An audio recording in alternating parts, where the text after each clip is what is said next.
তো hey guys, আসসালামু আলাইকুম। তোমরা সবাই কেমন আছো? আশা করছি ভালো আছো, আর আমি আল্লাহর রহমতে অনেক বেশি বেশি ভালো আছি। তো তোমরা দেখতে পাচ্ছ এখানে কলা আর মানে চালের আটা দিয়ে, মানে আলো চালের আটা দিয়ে এগুলো মানে মাখছি আমি। তো এইগুলো দিয়ে কিন্তু গাইস একটা পিঠে হবে, তোমরা থাম্বনেল দেখেই বুঝে গেছো।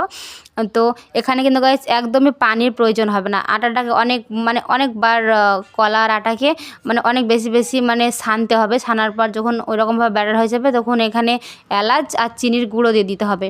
তো এগুলো দেওয়ার পর আবারও গাইস মাখতে হবে। তো এটা আমি দিয়ে দিচ্ছি এলাচ আর চিনি। তো দিয়ে দিলাম এলাচ আর চিনি একসঙ্গে দেওয়ার পর এটা আবার গাইস মাখবো।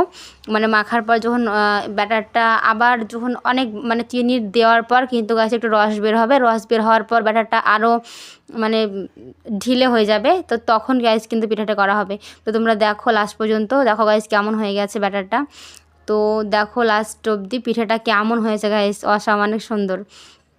তো তোমরা যদি কেউ করতে চাও, তোমাদেরকে পুরো প্রসেসটা দিয়ে রেখেছি। তো তোমরা ভিডিওটা শেয়ার করে রাখতে পারো, রাখার পর কিন্তু গাইস করতে পারো। তো অনেক গরম গাইস, এখানে আমার ভাবি তৈরি করছে আর আমি দেখছিলাম। তো আমি একটু একটু পারি, ওর মধ্যে অতটা ভালো পারি না, কিন্তু ও অনেক ভালো পারে। তো তোমরা দেখতেই পাচ্ছ আমি একটা হাতে নিলাম, কেমন হয়েছে খেয়ে আর কি দেখবো বলে।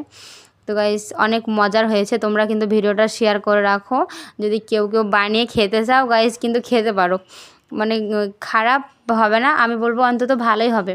ভিডিওটা তোমরা শেয়ার করে রাখো, কিন্তু একবার খেয়ে দেখো।